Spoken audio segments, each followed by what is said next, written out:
Hello and welcome to the Monroe Mythic Clancast. I am Jason Monroe. This is episode 187. I've run out of coffee. That's terrible. I just had to make little sachets of, I think they're cappuccino, I don't know. And the box wasn't there, it was just two sachets. I put them in a big cup. I think that's a cappuccino. Not big on them. I prefer black coffee. Right. Hello. I know exactly what I want to talk about today. This has the potential to be an efficient episode. But I've got a client who I've been working with for 8 weeks now. And through the 8-week rewire, which has been a phenomenal success, 11 people out of 10 who have reached the end of the people who are in the first group have all signed up to continue, which is insane. And the 11th person has some other things going on that she needs separate help with, we've discovered, which is why she's not continuing. And on their final check-ins, one of the things I ask, if we're going to continue to work together after this, what's your top 3 things that you want to work on? And one that came up with someone was, I'm still thinking about treat foods and I'm still kind of avoiding them. So she's doing great. She's making great progress. And this is one of the great things to learn about when you see people making good progress. Not everything is sunshine and rainbows behind the scenes. There are many people losing weight and you bump into them in the street and you're like, oh, you look amazing. What are you doing? What's your secret?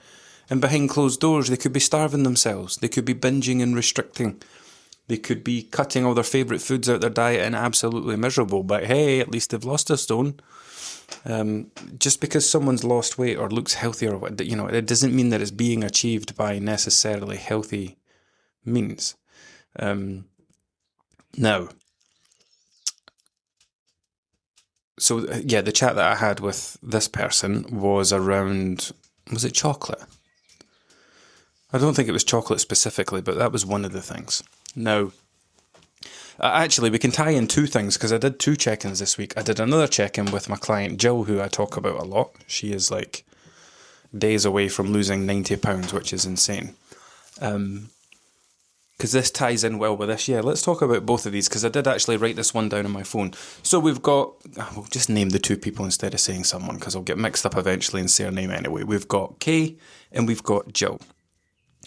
Kay is worried about, she gets a bit anxious and worried around introducing foods that she would typically, as far as she thinks, lose control around, right? Foods that she doesn't feel great around, chocolate, sweets, cakes, etc. Like the usual standard stuff. And then she was asking, well, how do I get to a point where I can have these things in my diet and not worry about them? And the other thing that Jill said in her check-in yesterday or the day before was she had Domino's pizza. Now that sounds like nothing to you until you hear the backstory, right? Domino's pizza carries a lot of trauma for her, was the best way I could describe it when I was reading through her check-in. Because it was the one that she used to over-order. It was the one that it was like this is a Domino's night type thing. When it's been a bad day or a hard day or a stressful day or a I want to overeat day, Domino's was the default go-to. So it carried a lot of weight for her in her mind, where ordering a Domino's for her was a big deal.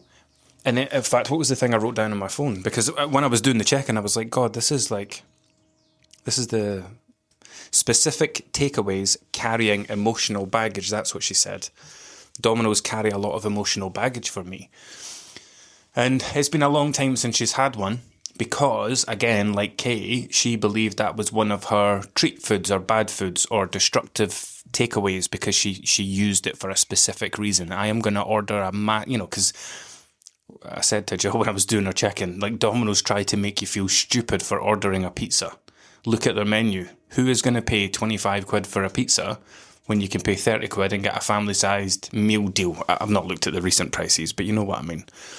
I've actually worked with a few clients now who ordered Domino's regularly, and it was one of their self-sabotage foods because they knew they're sitting eating 2, 5 or 6,000 calorie pizzas with sides, with dessert, knowing full well what they're doing, but doing it because they wanted to, because they're trying to, either make themselves feel better or make themselves feel worse.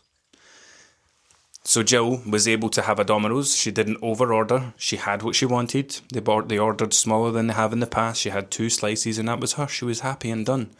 And then the thing that Kay can learn from that is that, Jill, I've been working with Jill for a while now. And she's mentally in a place where she can go back to that and it's not a big deal anymore. Whereas Kay is at the very start of her journey. So she's, in terms of like learning about how to reintroduce foods and have these foods without it feeling a certain way, that part's in its infancy. But the advice that I gave to Kay and the advice that I'll give to you is that when you have particular foods that carry a lot of baggage for you, or, it's one that brings up bad memories. It's like having a song that you listen to when you went through a breakup. There'll be, certain songs that take you back to a certain time and place in life. Similar things can happen when it comes to food. This was one of my meals that I used to eat on Slimming World. This was one of my treat meals that I used to order when I was sitting in weigh-in, ready to go round the corner and collect my Chinese. And they do carry some baggage. So my advice to you is that many of you will be trying to control yourself by keeping certain foods out your diet, right? You'll just have a blanket ban on it. Oh, don't keep that in the house. We don't bring crisps home. We don't do this. We don't do that. And you don't want to live like that forever. Like, who wants to live not being able to have crisps in their house because they feel like they can't control themselves around them? But what I want you to try is this, right? Reintroduce them positively. So typically, like, people try to avoid these foods. And when they do have them, there will be a reason for it. So there'll be some kind of justification. I've had a hard day. I've had a tough day with the kids. Work was really heavy today. It's the end of the working week. It's Friday. It's the weekend. Like, we look for justifications to make excuses to get these foods in. Or, it can be like, I'm super stressed. I'm really tired. I'm really upset. I'm going to have this and cheer myself up. And this is when we're talking about a relationship with food, this is how you build a poor relationship with certain foods, because you're feeling shit. You eat something that's normally forbidden. You generally don't eat it in a sensible way. And then you feel even worse after it. Tired, bloated, overfull, riddled with guilt and shame and anxiety about what you've just done, questioning why you just did that, then feeling helpless and overwhelmed, wondering if you'll ever stop this eating stuff or get away from it. So let's just be specific with chocolate. If chocolate is your trouble food, is your problem food, fine. And if you are someone who's trying to keep that chocolate out the house, fine. But we don't want to live like that forever, because you love chocolate. And you don't want to be a fully grown adult who thinks that they cannot control themselves around chocolate, so they have to keep it out the house. Buy chocolate, but do it when you're in a good place. Don't do it when you're in the supermarket and you're in a rush and you're stressed and you're harassed and you've left your shopping list at home and you can't remember what you're supposed to get, right? Because you're going to open it in the car and you're going to eat the whole thing on the way home. Do it under positive circumstances. If you have had a good week, if you've had a good weekend, if you've had a good day, if you are feeling, find a day where you are at your most calm and relaxed, and go and buy some chocolate and bring it home and eat that chocolate in a calm and relaxed and positive way. Not because you deserve it, not because you've earned it, not because you're trying to cheer yourself up or you've had a bad day or you're using it to relax because you're stressed, because you wanted it. When you do this, you realise that actually I can control myself around chocolate. It's just chocolate. I've managed to have 6 squares of that and now it's in the fridge and I can have some later if I want. And you'll soon discover that the problem was never the food itself, it was the emotionally charged situation that you were trying to eat it in, or whatever your trigger situation was that was driving your overeating. Remember, we don't sit down and with a bar of chocolate and say, I am going to eat this entire thing. We sit down and say, there's always a thing. What's the thing that chocolate is being used to solve? I feel like I spoke about this recently where we talked about how we give food too many jobs to do. Food is supposed to fuel our bodies, but we also expect it to support us mentally, to carry the weight of our emotions, to help us relax and unwind, to help us get through the day, to reward us for getting through the day. So we give it all these jobs to do. The more jobs that you give food to do, the higher your weight's going to be.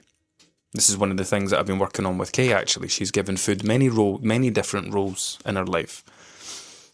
You know, when I do the initial check-in with people and we talk about food, it's like, well, I eat when I'm happy, I eat when I'm sad, I eat when I'm hungry, I eat when I'm full. You know, and it's all these varying reasons, you know, reason food.